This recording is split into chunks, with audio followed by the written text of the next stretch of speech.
নমস্কার বন্ধুরা, আজ 22শে শ্রাবণ বিশ্বকবি রবীন্দ্রনাথ ঠাকুরের প্রয়াণ দিবস। সেই উপলক্ষে আজ আমার নিবেদন প্রশ্ন।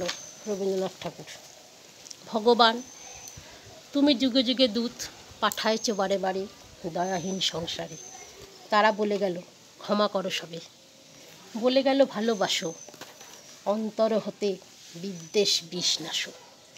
বরণীয় তারা, স্মরণীয় তারা, তবুও বাহির দ্বারে।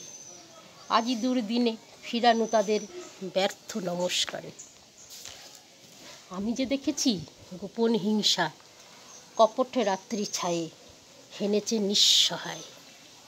আমি যে দেখেছি প্রতিকারহীন শক্তের অপরাধে বিচারের বাণী নীরবে নিভৃতে কাঁদে। আমি যে দেখিনু তরুণ বালক উন্মাদ হয়ে ছোটে, কি যন্ত্রণায় মরেছে পাথরে নিষ্ফল মাথা কুটে।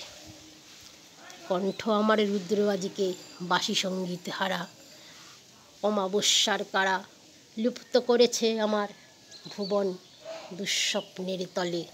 তাই তো তোমায় সুধাই অশ্রু জলে, যাহারা তোমায় বিষাইছে বায়ু নিবাইছে তব আলো। তুমি কি তাদের ক্ষমা করিয়াছ?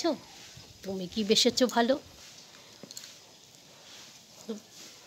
সুন্দর একটা কবিতায় মাথার মধ্যে আসলো। কবিতাটা করে সকালটা বেশ মনটা ভালো লাগলো। যদি তো আপনাদের ভালো লাগে কমেন্টে জানাবেন। ধন্যবাদ।